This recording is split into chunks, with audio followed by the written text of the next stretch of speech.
Hello बच्चों, let's see this question and the question says the difference between the wave number of first line of Balmer series and last line of paschen series for lithium +2 ion is। बच्चों question में बोला गया है कि हमें difference बताना है wave number का first line of Balmer series और last line of Paschen series में, और कौन सा आयन है Li2+, यानी कि Z की वैल्यू क्या हो गई 3।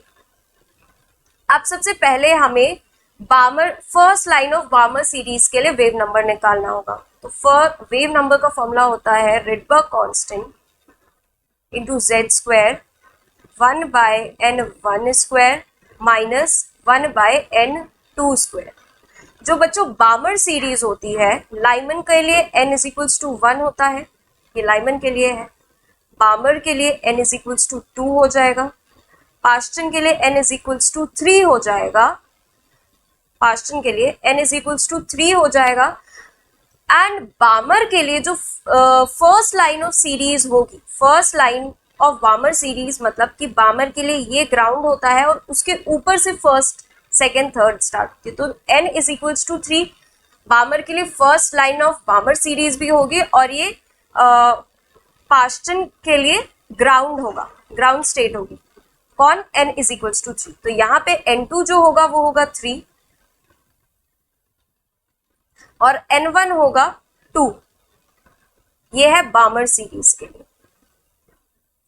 तो निकालते हैं इसको, मैं 1 कर देती हूँ wave number of Balmer series 1। RH Z की वैल्यू 3 है तो 3 का स्क्वायर 9 हो जाएगा, 9 1/2 स्क्वायर माइनस, यहां से इस चीज को इरेज कर देते हैं, माइनस 1/3 स्क्वायर। तो यहां से जो फर्स्ट वेव नंबर मतलब बामर का वेव नंबर निकल के आएगा 9R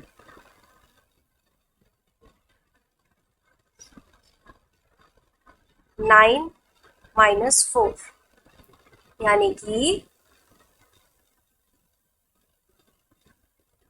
45 RH/36। आगे बढ़ते हैं वेव नंबर सेकेंड मतलब पास्टन के लिए। पास्टन के लिए क्या होगा? पास्टन के लिए होगा RH रहेगा, Z स्क्वायर वही Z क्या होगा 3, तो Z स्क्वायर 9 हो जाएगा। अब यहाँ पे N1 तो है 3, क्योंकि पास्टन जो है वो 3 पर आता है, और N2 होगा क्योंकि क्वेश्चन में बोला गया है last line of Paschen series, और लास्ट लाइन जो होती है वो कहीं इन्फिनिटी पे लाई करती है, हमें वो उसकी वैल्यू नहीं पता होती। तो 1/∞, ये 1/∞ तो 0 हो जाएगा।